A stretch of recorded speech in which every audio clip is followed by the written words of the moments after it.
Edit it. Too many did-it-its. What's going on, guys? We're back with Hoops on the Brain again. I'm back here with Coach AJ. Our second talk is going to be about the multi-sport athlete. And we actually, we encourage our kids to play multiple things. We go watch our kids all year. He coaches them in football. He's at my games. We go to baseball games together. We chase our kids around all year in the things they're passionate about. And I think we come at this from different backgrounds, because when I grew up in the late 90s, early 2000s, specialization was the thing.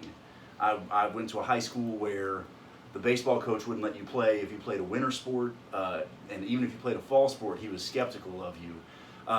And to me, my philosophy has always been you only get to be a kid one time. Yeah. And you'll spend the rest of your life maybe with someone telling you what to do. Yeah. Until you become big boss man. Yeah. And it's been fun to come from the background I came from, which was highly specialized, to a place where we encourage kids to do multiple things. And just our kids, when you come to a little Christian school like this with less than 200 kids in it, our kids do debate, they do theater. Yeah. They'll play in a football game Friday night. They'll go run a cross country meet Saturday morning. The second year out of the playoffs, I got basketball players, and I had a week to get them into shape.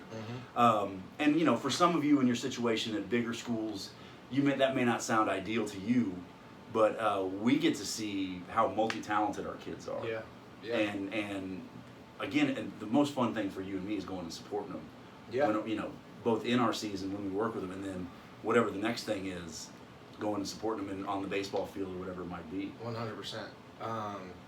Yeah, for me, it's always, multi-sports have always made, that's just the way we did it. I mean, I grew up in a small town. I envy that. Yeah, like, I grew up, and I mean, I'm a little bit younger than you, but I grew up in a small town in Oregon, and obviously my dad was a college football coach, so I always wanted to play football, but I was really good at baseball, and all my friends loved playing basketball. I played all three sports all the way from the time I was 8 years old until I graduated, high school, and even played football and baseball in college. So I've always been a multi-sport guy, and it kind of stems from my dad being a college coach. He's like, when I was recruiting kids to play small college football, he's like, I would love to go watch a kid compete and play on the basketball court.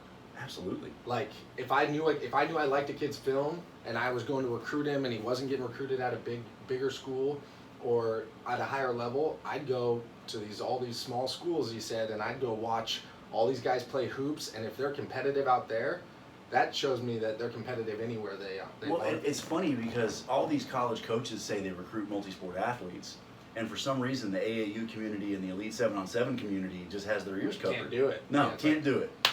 Which is crazy to me because, I mean, we talk about it every day. I mean, like, the guy in the NFL right now is Patrick Mahomes, and it's widely noted, like, good at everything. Patrick Mahomes, was a great baseball player. Dad played baseball, was an awesome hooper. Like, all these guys were... I can't get my lid on. This is awkward. Keep going. Hey, put a lid on it, man.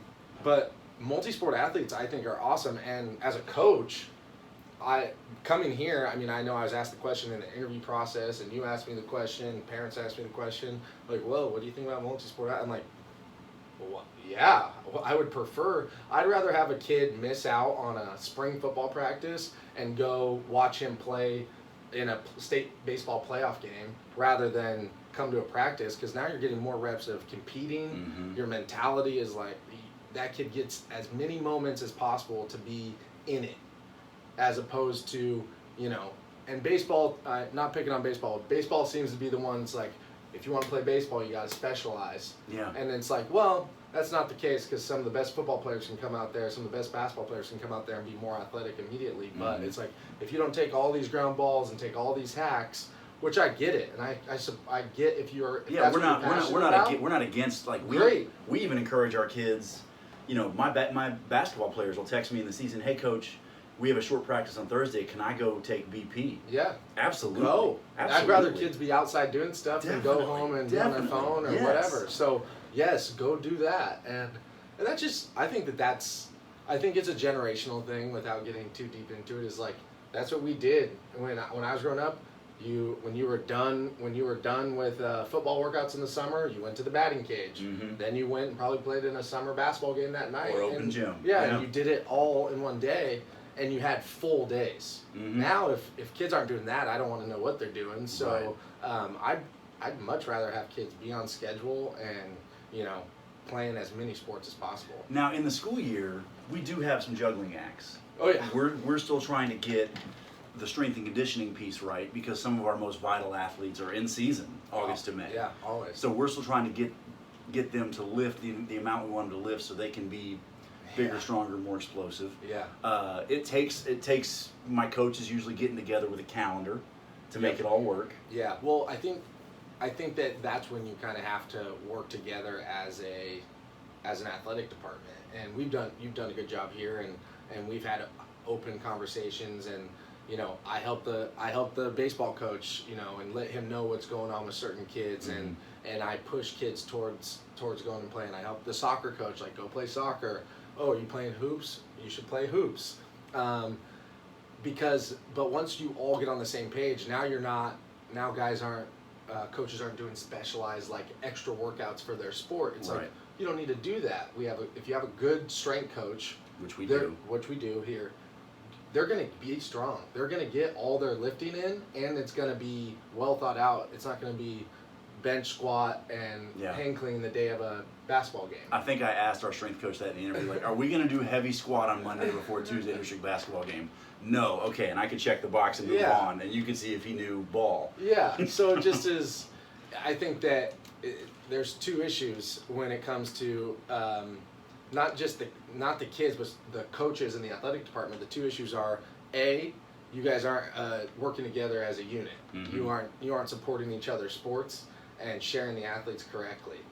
Because if they're good athletes and they want to play both, we should encourage them, and we should make that schedule work better for them. You know, if my quarterback wants to be a pitcher, great. Let's figure out the best way to get him on a good count, throw count for his arm, and I'll help and you can help. You know, so I think the first issue is making sure your coaches are on the same page, and if they're not, it can be very detrimental. The second one is you got to have a great strength coach. You have to have a strength coach that isn't so locked in on, we need guys to be giant, Bulk. Yeah. No, it's like, we want athletes. We want fast, twitchy, Strong for their body. athletes, fast. And I think that if you have a good strength coach, then you can trust him to do what he needs to do, and then we can work on the, individual skills you need for each sport. So guys, when you're looking at how you plan your year, like, a lot of kids get to 8th grade and they put pressure on themselves, or their parents put pressure on them, or coaches start to put pressure on them. Hey, maybe you should drop basketball and be in the weight room all year. We want to encourage you guys, like, you're only a kid one time. Play them all. Parents and coaches, I hope you'll take a note and realize, like, they only get to do this once, and I hope you let them take that opportunity. Absolutely. Nice. Oh wait, it's still running. I'm not a Bluetooth guy.